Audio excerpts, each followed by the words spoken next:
Reflection کے مقابلے میں. پیرابولک سرفیسز فوکسز، اس طرح کے سرفیسز جو پیرابولک ہو تو وہ آواز کو فوکس کرتے ہیں. اب ان کی اس صلاحیت کو یاد رکھیں کہ پیرابولک سرفیسز اگرچہ پلیٹ سرفیسز کے مقابلے میں زیادہ تر ریفلیکٹنگ نہیں ہوتے، لیکن ان کی ریفلیکشن پھر بھی زیادہ ہوتی ہے. کیوں؟ کیونکہ ان میں فوکسنگ کی صلاحیت ہے. یہ آواز کو ایک پوائنٹ پر فوکس کرتے ہیں، تو آواز جب ایک پوائنٹ پر فوکس ہو جاتا ہے تو اس کی انٹینسٹی زیادہ ہو جاتی ہے، اور انٹینسٹی زیادہ ہونے کی وجہ سے اس میں ریفلیکشن کی صلاحیت بھی زیادہ ہو جاتی ہے. تو یہ پیرابولک سرفیسز یہ بھی ریفلیکٹنگ ہے. ان کا استعمال ہم پڑھیں گے. جیک سرفیسز ڈسپرسز دا ساؤنڈ، اس طرح کے زگ زیگ سرفیسز ہو، ارریگولر سرفیسز ہو تو وہ آواز کو ڈسپرس کرتے ہیں، وہ آواز کو منتشر کرتے ہیں.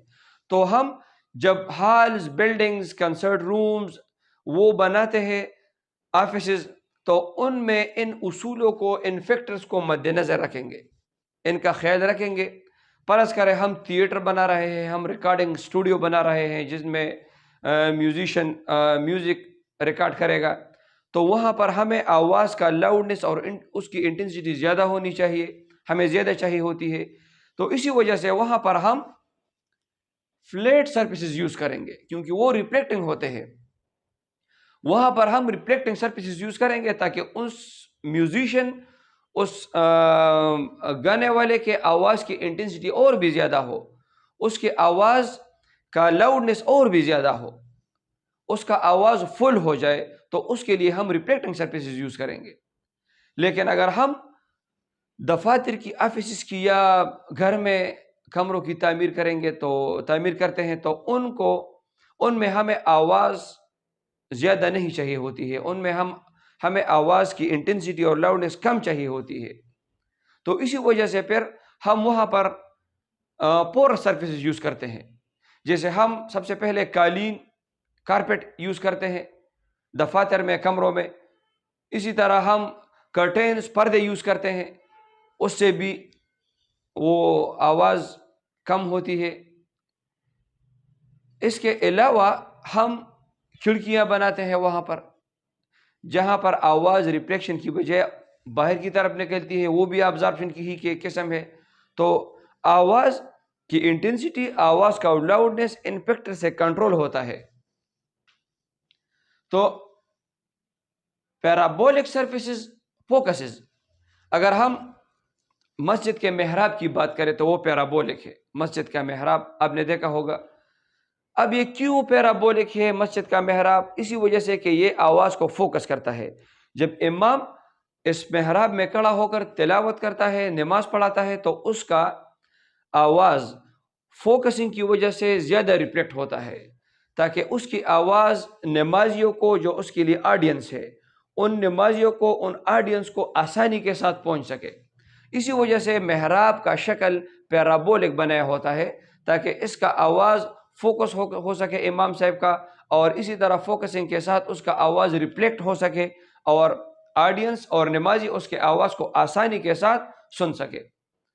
تو یہ سارے فیکٹرز، ان سارے فیکٹرز کا استعمال ہم کرتے ہیں. اس سارے پروسیس کو ایکاؤسٹکس کہتے ہیں.